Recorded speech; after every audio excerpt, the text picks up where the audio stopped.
السلام علیکم. دوه ډېر اهم خبرې دي. یو خبر خدا دی چې په ملم جبه کې کم په پولیس وین باندې دماکه شوې وه، نو د هغې چې اوس تفصیلات راله دا وه چې دغلته د 2 ملکونو سفیران تلي او دا د هغوی په هغې کانوای باندې حمله وه.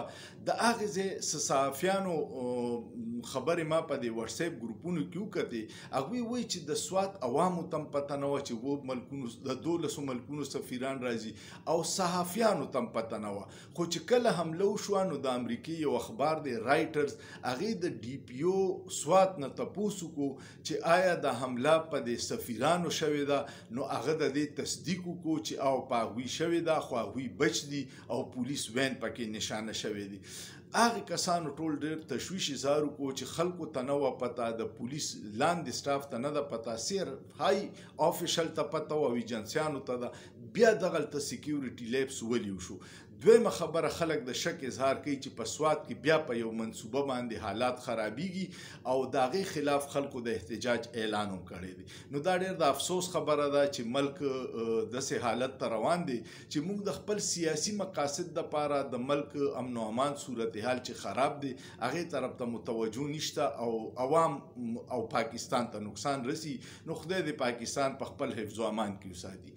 دویم خبر دا دی، د اف بی آر رپورټ راغلی دی چې تیر 2 میاشتو کې د ټیکس په راټولولو کې 250 ارب روپۍ کمی راغلی.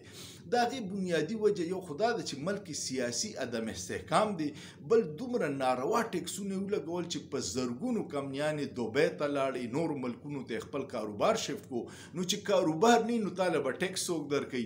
نو دویم خبر ورسره دا دی چې دا 2,500 اربه کمی په 2 میاشتو کې راغلی دی. نو حکومت اراده ده چې په اکتوبر کې 1,000 اربو ټیکسونه نور ولګوي. آلریډي کاروبار نشته، دا ټیکسونه خلک نشي ورکولی، کلیکشن کې کمی دی، ته پې نور لګی نو بس خلک به دیوالیا سیم دي، نور به دیوالیا شي. خو زه نه پوهېږم چې دا کم خلک پالیسیانې جوړوي او کم د دوی سهولتکار دي چې دوی بچ کوي. هغوی د عوامو یا د کاروباري طبقې نه هېڅ پته نه کوي چې دا تاسو سره کم ظلم روان دی، نو دا تاسو ته قبول دی که نه دی. خو هغوی خپل په بندو کمرو کې ایسیګانو ته ناست دي، د بهر د زمینی حقیقت نه دي خبر او د هغې نقصان او زما او ستا غونته عوام او پاکستان ته رسي.